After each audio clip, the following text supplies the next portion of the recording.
What's up guys, Mega Man here with a Horizon Forbidden West video. In this video we'll be talking about a new article that mentions Alloy's traversal mechanics and abilities. And link to the article that talks about this will be in the description down below. Before we start, they did give some insights about the development process. Their traversal design decision was always in service of increasing dynamic interactivity with the world around you. This could be to empower the player to manipulate and destroy the environment with a tool like the pull caster, or grapple launching into a glide with the shield wing to set yourself up for a strike from above. This wide array of new options also pose challenges to how they think about the level design. They need to allow for players to outsmart them using new moves or tools to bypass some of the challenges in clever and unpredictable ways. In the immersive and exploration section, they mention that the free climbing system in Horizon Forbidden West is a huge feature they're extremely excited about, as it allows for them to make large sections of the terrain climbable where it makes sense visually and narratively. Another addition was the high vault traversal mechanic, which essentially allows Aloy to hoist herself on top of any object of jumpable height with room to pull up. Combined with the ability to free climb and adding gravels to their environment, the potential for exploration is greatly increased. This is so cool that they did this because they do have some beautiful areas in these games. Moving on to talking about two of the things that you've seen in the gameplay trailer, the pull caster is a mechanical wrist mounted device with two separate functions, David explains. The first function is a grapple mechanic allowing for players to swiftly and easily ascend the environment and providing a dynamic traversal / escape option to the player toolkit. When grappling, the player can activate the launch, throwing them into the air where they can grab a higher ledge, fire the bow, glide, strike from above, or even grapple to a further point. The second function of the pull caster is a winch, meaning that players can dynamically manipulate, move, and destroy the objects in the environments. Think about pulling a hidden loot chest from a ledge or tearing open a vent to create a new climb path. The shield wing was always a team favorite. It provides not only the most exhilarating way to return from an epic climb, but also the most picturesque. This tool is invaluable with having so much more verticality, where backtracking down the same trails holds less of an appealing as on the way up. Guerrilla's lead combat designer Dennis shares how the team expanded its key features in Horizon Forbidden West. One of the focus points that influenced all their combat decisions was increased player choice,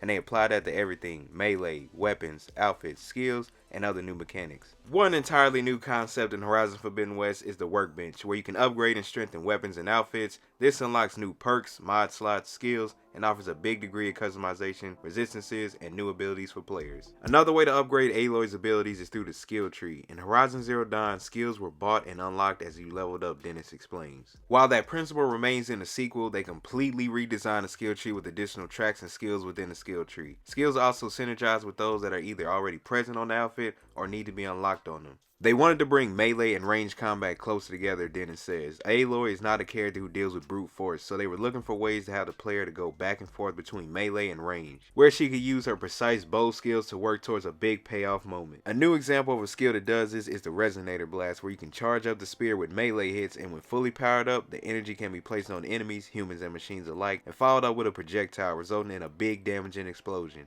Then there's a Valor Surge feature. There are 12 in total, with each of them representing and strengthening a specific approach to the game. For these, you unlock and upgrade them through the skill tree with skill points. There are 3 levels of each Valor Surge. The higher the level, the longer the charge up, but more powerful to attack. The level is shown on the purple bar during the gameplay trailer. You'll receive more Valor or charge up that bar through skillful actions such as hitting weak spots on enemies or removing components. If you remember, in Horizon Zero Dawn, machine and humanoid encounters were very separate. They never really operated as a group against Aloy. But in Horizon Forbidden West, the world has changed, with more danger, more enemy factions, and more machines, and they can now fight together in groups, which poses a real challenge for our hero and the player. I think this will be pretty cool to see when the game comes out. When it comes to mounted combat, the player will have to adapt and decide whom to take out first and what a most effective way, so they complement each other in each encounter, keeping you on your toes. Their goal for the weapons in the game was to give each of them a stronger personality, which also expressed in how you have to handle them. Each weapon has their strengths and weaknesses in terms of the ideal situations to use them in. David has summarized other additions that enabled more dynamic gameplay, like Aloy being able to wall jump, leap away from a climb surface, high vault, and more. While these might sound like small things, combined they make for engaging environmental challenges and more player options. Dennis attests to that. They put a lot of effort into creating more choice and in-depth for players, and are super excited to see how people will play Aloy with so many new possibilities of skills, weapons, and gear she obtained throughout Forbidden West. They had a lot of fun creating cool and powerful combinations for players to discover, and they hope people will enjoy the game when it launches.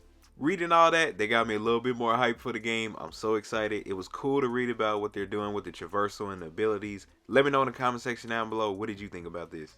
Thank you guys for watching this video. If you enjoyed this video, don't forget to click the like button and subscribe. Stay tuned for future gaming updates, and I'll see you guys in the next video.